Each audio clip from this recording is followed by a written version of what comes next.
Al-mu'rabu wal mabni minal asma. Yang mu'rab dan yang mabni daripada isim. Maksudnya sekarang pembahasan isim mu'rab dan isim mabni. Jadi isim itu ada dua. Isim ada yang mu'rab, ada yang mabni. Wal ismu minhu mu'rabun wa mabni lisyabahin minal hurufi mudni. Dan bermula isim, sebagian daripadanya isim itu mu'rab dan mabni. Jadi isim itu ada dua, mu'rab dan mabni. Kenapa mabni? Lisyabahin minal hurufi mudni. Isim tersebut dibina karena keserupaan yang mudni, yang dekat daripada huruf. Lisyabahin mudni minal hurufi, karena keserupaan yang sangat dekat daripada huruf. Jadi hukum asal isim itu dia mu'rab. Namun ada sebagian isim itu yang mabni, itu sudah kebalikan daripada asal, kebalikan daripada kaedah utamanya. Karena isim memang secara kaedah itu memang mu'rab, enggak ada yang mabni, itu yang asalnya. Namun sekarang ada sebagian yang mabni, yang sudah dibina. Makanya pertanyaannya, kenapa ada isim yang dibina sekarang? Maka jawabannya karena ada beberapa isim yang sangat serupa dengan huruf. Tapi di sini ada kalimat mudni. Makna mudni itu sangat dekat dengan huruf. Kalau serupanya dengan huruf namun tidak dekat, maka dia tidak dibina. Contoh lafaz ayyun. Lafaz ayyun tersebut dia serupa dengan huruf. Kenapa? Karena ayyun itu ada dipakai di makna istifham, serupa dengan huruf istifham. Misalnya seperti a bermakna apakah, itu kan huruf istifham. Sekarang kita dapati ada isim yang juga maknanya sama seperti makna huruf, yaitu istifham. Contoh seperti ayun. Ayun itu dia sekali-kali dipakai untuk makna istifham. Sekarang ayun sudah serupa dengan huruf. Apakah ayun tersebut dibina? Jawabannya tidak. Kenapa? Karena ayun tersebut serupa dengan huruf namun tidak mudni, tidak dekat. Tidak bersangatan serupanya. Kenapa? Karena ayun dia termasuk kalimat yang wajib idhafah kepada kalimat setelahnya. Idhafah tersebut adalah min khasaisil asma, termasuk hal yang khusus kepada isim. Jadi ayun tersebut walaupun dia ada segi serupa dengan huruf, namun khususiat isim masih ada pada dia, sehingga dia masih tidak terlalu sangat serupa dengan huruf. Karena jati diri daripada isim masih belum hilang dia, iaitu lazim idhafah. Makanya kait mudni ini sangat penting. Kemudian Imam Ibnu Malik ingin menjelaskan tentang wajah syabah kepada kita. Karena setiap tasbih itu wajib ada wajah syabahnya. Dalam artian saat disebutkan isim itu kenapa mabni? Jawabannya karena sangat serupa dengan huruf. Maka pertanyaan selanjutnya, dari segi mana serupa isim dengan huruf? Maka jawabannya ada secara mujmalnya 4 segi. Segi yang pertama yaitu kasyabahil wadai'i fi ismi ji'tana. Segi yang kedua wal ma'nawiyyi fi mata wa fi huna. Segi yang ketiga wa kaniyabatin 'alil fi'li bila ta'atsurin. Segi yang keempat wa kaftiqarin usila. Jadi kita mulai dengan segi yang pertama, yaitu seperti keserupaan wadai, keserupaan dari segi peletakan hurufnya. Contoh fismai ji'tana, pada dua isim ji'tana. Ya, contoh ji'tana itu kita lihat mana yang dua isim. Ji'tana, huruf jim dan huruf hamzah ji itu adalah fi'il madhi. Ya, itu fi'il bukan isim. Kemudian ji'tana, berarti ta. Ta ini dia sebagai fa'il, dia isim. Ya, berarti sudah ada isim yang pertama. Kemudian na. Na beserta ada alif di depannya. Itu juga isim. Ya, maka saat disebutkan fismai ji'tana pada dua isim pada contoh ji'tana, berarti yang ingin kita lihat apa? Lafaz ta dan lafaz na-nya, yaitu isim dhamir. Maksud syabah wad'i itu apa? Serupa pada peletakan. Jadi perlu diketahui bahawa huruf peletakannya itu secara kaedah satu huruf ataupun dua huruf. Satu huruf misalnya seperti huruf jar kaf, ya, itu kan satu huruf. Adapun li, huruf lam, itu satu huruf. Ataupun dua huruf seperti lafaz min, ya, mim dan nun, ataupun an, ya, itu kaedah dalam peletakan huruf, satu huruf ataupun dua. Sedangkan 3 huruf sampai 7 huruf itu asal peletakan isim. 3 huruf ataupun ke atas itu asal peletakan isim. Misalnya seperti Zaidun, ya, sudah ada 3 huruf, za, ya, dal. Adapun Muhammadun, ya, sudah banyak. Kemudian ada yang lebih banyak lagi. Ya, pokoknya peletakan isim itu minimal 3 huruf, 4, 5, 6, 7, 8 dan seterusnya. Kalau huruf satu ataupun dua, itu perbezaan antara huruf dan isim. Nah, sekarang kalau kita temukan ada isim yang dia itu peletakannya satu huruf ataupun dua huruf, yang mana peletakan satu huruf atau dua huruf itu sebenarnya itu kaedah pada huruf, bukan kaedah pada isim. Namun sekarang ada isim yang peletakannya satu ataupun dua huruf. Sekaranglah isim menyerupai huruf pada wada', pada asal peletakannya. Mana isim yang peletakan satu ataupun dua huruf? Isim dhamir. Makanya di sini disebutkan fismai ji'tana pada dua isim pada contoh ji'tana, yaitu lafaz ta dan lafaz na. Lafaz ta satu huruf, lafaz na dua huruf. Makanya isim dhamir tersebut mabni, dibina. Kenapa? Karena menyerupai huruf pada asal peletakannya, pada wada'nya. Karena memang isim itu lebih daripada dua huruf, 3 ke atas. Namun dhamir tersebut adalah terlalu ringkas, satu huruf ataupun dua huruf, maka diambil kesimpulan semua isim dhamir itu dibina karena syabih wad'i. Kemudian syabih yang kedua dari segi maknawi, makna. Fi mata, yang pertama pada lafaz mata contohnya. Memang adat Imam Ibnu Malik emang gini, sering kasih hukum dengan misal, i'ta'ul hukum bil misal. Beliau sebutkan satu hukum, kemudian kita istimbat.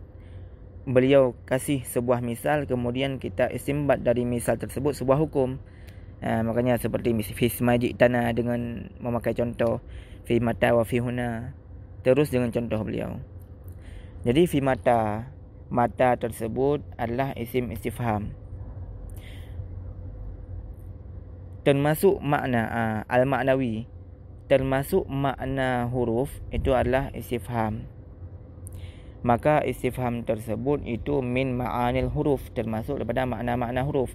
Nah, sekarang kalau kita dapati ada sebuah isim yang bermakna istifham, otomatis isim tersebut sudah sama seperti huruf dari segi makna, yaitu sama-sama makna istifham. Mana contohnya? Huruf istifham seperti apakah, itu huruf istifham. Memang dasar peletakan istifham itu pada huruf. Namun sekarang ada isim yang bermakna istifham, seperti contoh mata, kapan? Itu isim yang bermakna istifham, sudah menyerupai huruf dari segi makna, iaitu sama-sama makna istifham. Maka seluruh isim istifham itu mabni. Kenapa? Karena serupa dengan huruf istifham. Isim istifham dibina karena serupa dengan huruf istifham. Kemudian mata ini juga sebagai isim syarat. Dibina. Kenapa? Karena serupa dengan huruf syarat. Seperti lafaz in. In itu huruf syarat. Ada sekarang isim syarat yang menyerupai huruf syarat, yaitu contoh in, huruf syarat. Contoh isim syarat seperti mata. Mata takum akum, misalnya dalam jumlah. Kapan-kapan kamu berdiri, maka aku juga berdiri. Sehingga semua isim syarat itu dibina. Kenapa? Karena serupa dengan huruf syarat. Isim syarat dibina karena serupa dengan huruf syarat. Kemudian wafi huna, dan pada lafaz huna. Huna tersebut adalah isim isyarat, yang mana dia serupa dengan huruf syarat, yang mana makna isyarat tersebut adalah min ma'anil huruf. Seharusnya diwadah oleh para ulama untuk isyarat satu huruf saja yang menunjuki pada makna isyarat. Namun para ulama nahwu, para ulama lughat tidak mewadahnya. Isyarat tersebut adalah satu makna yang seharusnya diletakkan untuk huruf. Namun para ulama tidak mewadahnya. Sekarang ada sebuah isim yang dia itu bermakna isyarat, maka dia dibina. Kenapa? Karena serupa dengan huruf isyarat yang seharusnya diwadah oleh para ulama. Namun tidak diwadah. Itu permasalahannya. Begitu penjelasan dalam syuruh alfiyah. Namun saat kami belajar di Mukalla sama seorang guru yang bernama Syekh Al-Batati, gelar beliau itu Sibawayh Mukalla, beliau menjelaskan bahawa ada huruf isyarat, yaitu alif lam lil ahdi. Karena alif lam lil ahdi tersebut dia yushiru ila ma fi zihin kalau ahdi zihni, yushiru ila ma qablahu kalau ahdi zikri, yushiru ila ma fil hudur kalau ahdi huduri. Jadi alif lam lil ahdi itu sebenarnya faedahnya isyarah. Jadi sekarang sudah ada huruf yang maknanya isyarah.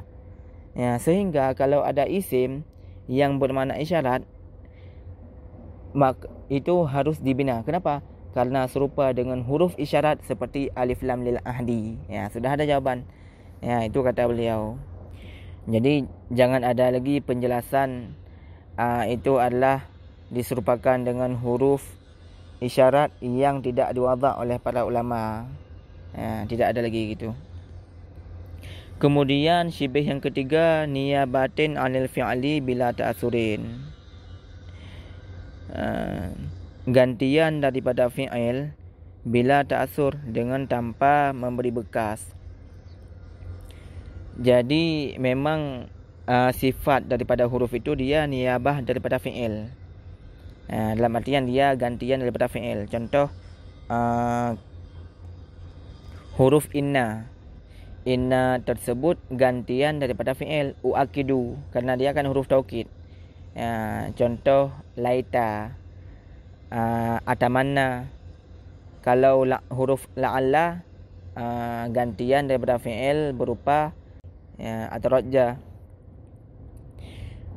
Intinya huruf tersebut kan dia sangat singkat, seperti an mujawazah, ujawizu, kaf bermakna tashbih, usyabbihu.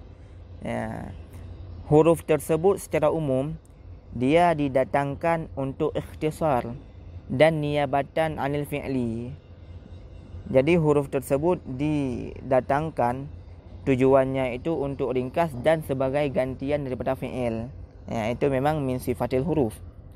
Kemudian termasuk juga min sifatil huruf dia bila ta'asurin, tanpa memberi bekas, dalam artian dia mampu beramal pada sesuatu yang lain, namun dia tidak bisa diamali oleh amil yang lain. Dalam artian tidak ada amil yang mampu mengubah dia. Ya, contoh misalnya min. Min itu huruf jar.